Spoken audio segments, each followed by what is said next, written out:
Hello and welcome back to more StephenPlays Magic Duels. On the last episode, Gideon did well.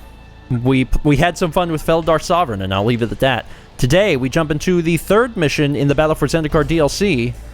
What are we going to find? You fearlessly lead your new army against the massive Eldrazi at Sea Gate. The odds are against you, but you are determined, and the Zendikari follow your lead. The battle was hard fought, and just when you need it most, your ally Jace Bellerin arrives to turn the tide. Well then. That's interesting. When you need it most. So am I playing as Jace now? Is that the idea? I'm just going to be playing as Jace from the get-go? I have no idea. Let's get this match started off. Gideon's army. We're playing a few colors. We have to be. We're definitely playing green and white. We've also got Evolving Wilds to get exactly what we need. Orin Reef Survivalist is a 1/1 ally. Whenever he or another ally enters the battlefield under your control, you may put a +1/+1 counter on the Survivalist. Nice. Gideon's Reproach. 4 damage to target attacking or blocking creature for 2. Nice. Royal's Retribution. Deals 5 damage divided as you choose among any number of target attacking or blocking creatures. These are fun cards. I'm a little concerned that I have 1 creature, but they're fun cards regardless. Let's play first. Let's keep the hand. We're going to start with an Evolving Wilds, and we're going to go ahead and use it. And we're going to go get a Plains, because we have a card already in our hand that uses 2 Plains. So we have a Plains. That ends our turn. Next turn we'll be able to put the Survivalists out. There's a Swamp. And nothing else. Okay, so let's go ahead and put the Forest in. That allows us to play the Survivalist. If we can start getting some other allies in here, he'll get stronger. It seems like a good card. So he's a 2/2 because he came into the battlefield, so that activates because he is an ally. You're playing what? You're playing Fathom Feeder, an Eldrazi drone for 1. It is... Well, first off, it's holographic. It's devoid. It has no color. It has Death Touch, which is fun. Also has Ingest. We've seen that before, but whenever this creature deals combat damage to a player, that player exiles the top card of his or her library. And also, it can pay 5 to draw a card. Each opponent exiles the top card of their library, basically doing what Ingest does. Gross. That thing is Death Touch. That's not fun at all. So I got plenty of Plains. Now would be a really good time to go get a Forest. So let's activate this. This also tells us for sure that we have no other additional colors. We're playing white and green. So Forest. So we should be set on mana. We shouldn't have anything else that we particularly need to do. Now we can still attack, and this guy may want to block with him, because we have this card. We have Gideon's Reproach. So if it's a blocking creature, if it decides to block, we can do that and get rid of it. There's better ways to get rid of cards, but this might be our best bet for now. I have no idea. Basically, we don't have to worry about it slowing us down. And also, we only have to worry if it decides to block. It may not want to block. Let's find out what it does. It doesn't block, so we can actually just go ahead and get 2 damage on it. This takes it down to 18. Our turn is over. Let's see what they're going to do. Black. You are swinging for 1. I can actually still kill this thing. It's not a big deal, but the problem is, if he hits me, I'm going to have to exile the top card of my library. There could be good stuff in there. You don't know. It also has a nasty ability later on. But also, being able to do 4 damage suddenly to a guy is helpful. We may want to hold on to that, because this is extremely expensive. It is only 1 damage. I mean, we do have to mill a card, but it is only 1 damage. I will take it. I'll take it. It's early in the match. I'd rather wait and see what's coming out. So I'll take 1. I mill 1. I say mill, but it's exiled. It's not really quite the same as milling. And it was a forest. Dominator Drone. It's a 3/2 drone, devoid, ingest. When Dominator Drone enters the battlefield, if you control another colorless creature, each opponent loses 2 life. So I go down to 17. Because they do have another colorless creature. It's a tad bit unfortunate. Alright, so we've got the planes. We've got Hada Freeblade, which is a 0/1 ally. Whenever it or another ally enters the battlefield under your control, you may put a 1/1 counter on Hada Freeblade. So the first thing we're going to do is get the planes in. Then we're going to get Hada Freeblade in, because our allies get stronger. They're growing. They're growing. Now, with an ally deck, what we need to make sure we do is not let them die. These guys all benefit from each other, so we want to make sure we keep them alive as long as we possibly can. We'll probably go ahead and swing with the 3/3.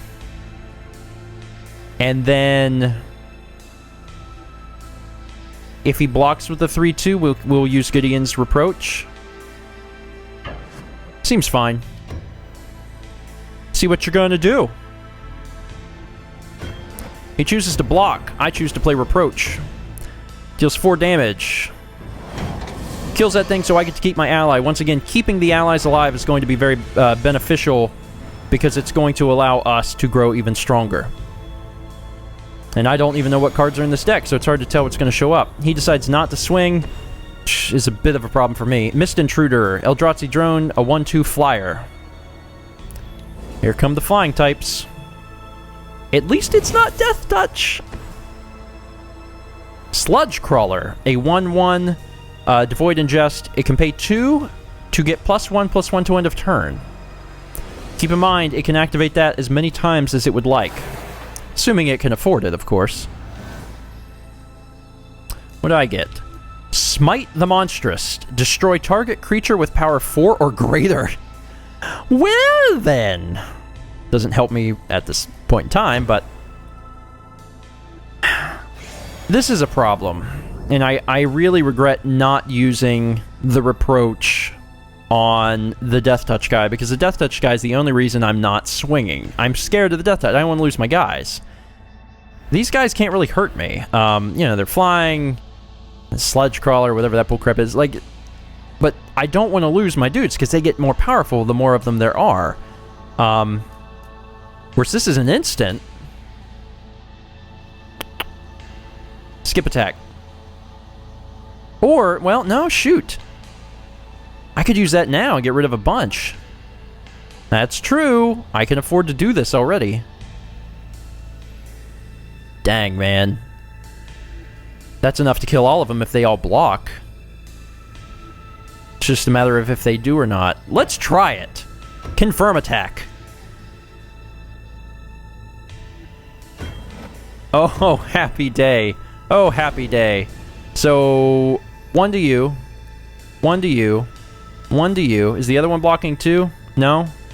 Okay, another one to you. Another one to you. So that happens. Now my damage doesn't go through, but at least those guys are dead, and the Death Touch guy is dead, which is my main concern. He could always put out another Death Touch guy, but we'll see what happens. 1/1, he decides to go for it. I'm assuming he's going to double tap his mana? Yeah, now he's a 3/3, swings for 3. Not a bad play, but it also tells me that he's not going to play anything during second main. Not with 1 mana. And he also has ingest, so I lose a card. And what are you, beautiful? You are Canopy Vista, which is what we should put in.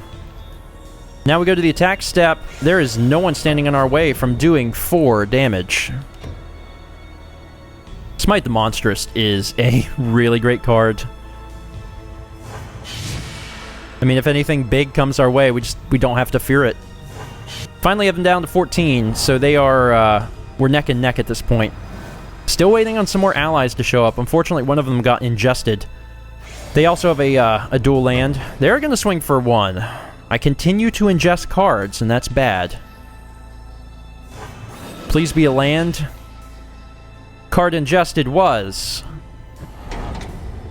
Great. It was a Reproach. Ulamog's Despoiler. As Ulamog's Despoiler enters the battlefield, you may put 2 cards your opponent owns from exile into their opponent's graveyard. If you do, Ulamog's Despoiler enters the battlefield with... Oh, God! Oh, no. I mean, I guess I'm going to have to use Smite the Monstrous regardless, but gross. So, I'm assuming he's going to choose to do that. So, if it comes in as a 9/9... Obviously, I'm not going to let that fly, and that thing's getting killed immediately. So it came into the battlefield, it's like, I'm a 9/9, whoa, and I'm like, no, Smite the Monstrous. Well, what do we have here? Veteran War Leader. It's a 2/2 ally. Power and toughness are equal to the number of creatures you control. Tap another untapped ally you control. Veteran War Leader gains your choice of First Strike, Vigilance, or Trample until end of turn. Great card. Great card. Let's go ahead and get that thing in. It's going to make our other guys bigger too because they are allies. Fantastic. Okay. What's your ability? Not yours. What's your ability do again? First Strike, Vigilant, or Trample. Now, it doesn't make sense to do this turn, obviously, because you are summoning sick, but I will gladly go into the attack phase, the attack step, and do 6 damage. Very nice. Down to 8. Honestly, I think he was really banking on that Eldrazi creature, and it would have been a headache to deal with. I mean, a 9/9, we probably would have been in deep doo-doo. But we got rid of it. Now we don't have a hand, and if there's another Eldrazi creature, then we have an entirely new set of problems. But right now, things are going good. What you playing? Culling Drone, 2/2 Devoid Ingest. Okay. That's fine. That's fine. I'll allow it. See what we're gonna do here. We got a Core Castigator. Sure, it's an ally, so that's gonna power up our guys. Might as well play it. So that comes in. That gets bigger. That gets bigger. And, yeah, things are really good right now. I can't complain in the least bit. Let's see. 2/2... and 1/1 that can give itself +1/+1. That's a little concerning. So I'm just going to think about this guy as a 3/3, and it'll help me come to terms with things a little bit better. First Strike, Vigilance, or Trample. This guy's already huge, so that's good. I'm going to use this ability to tap this guy because he's summoning sick and can't help anyway. And I think I'm going to give this guy First Strike. Seems correct. So let's do this. We're going to use this guy. And then we are going to choose to give this guy... Yeah, I'm pretty sure I'm going to do First Strike. I think that would be the most helpful. I could give him Vigilance, because right now he's a 4/4. But I really don't want the 3/3 and the 2/2 to gang up on him. That's my issue, and I don't want to lose that guy. So if I give him First Strike, that's no longer a concern. He can't be killed by those guys. So he gets First Strike. I could use this ability again to give him something else, but I'm not that concerned. I'm a little concerned that he's going to double block this guy, but he'd lose all his guys. I think he knows that he would lose next turn if he did that. But that's not wise, is it? No. He's got 4 coming at him that he can't get rid of. I could just let him kill off his guys that way. I think I'll swing with both. Yeah, I think I will. It's advising me to swing with everyone. I'm going to swing with this guy, and I'm going to swing with this guy. Once again, the only way to kill off that 5/5 is if he double blocks, and I think he doesn't want to do that. He's gonna put 1 on each because that will make sure he takes no damage. Which means that swinging with the 3/4 is a good idea. Yeah, he can't... There's no way he's going to double block any of these guys. He can only kill the 3/4 and the 5/5 by double blocking them, and he's just not going to do it because he's going to take too much damage, and he knows that. He's going to split them up. So I'm not concerned. Confirm. What you going to do, buddy? Of course. Once again, he can't double block because he knows that next turn he'd lose the game for sure. So first strike, Culling Drone is gone. And there we go. 3 damage here. 5 damage Sludge Crawler. Now, I am all tapped out, but I doubt he's got a haste guy. He doesn't even have a creature. Ooh, honey. Ooh, honey. I am so sorry about that. I am swinging with everyone, and you are screwed. Attack with all. Confirm attack. We win the game. Now, this battle probably could have went in a different direction had I chosen not to put such a focus on keeping the allies alive. The allies help each other, and if you let them die, then you are going to run into trouble. But by allowing myself to use those instants and keeping the allies alive, eventually we got more allies, and they got strong enough to easily take out the opposing player. So yeah, that worked out well. I am happy with those results. Place 20 1/1 counters on creatures you control. Lots of 1/1 counters. Victory! Seagate once again belongs to the Zendikari, but you can't celebrate for long. A monstrous form appears on the horizon. It's the Eldrazi Titan Ulamog. He's on a warpath, heading straight towards Seagate. You need a plan. Oh, we better come up with a plan. We got a bunch of, we got a whole bunch of planeswalkers on our side. Makes me wonder, like, what colors are we going to play with next time? Because that was a fun deck. We've unlocked the 4th mission. What will it entail?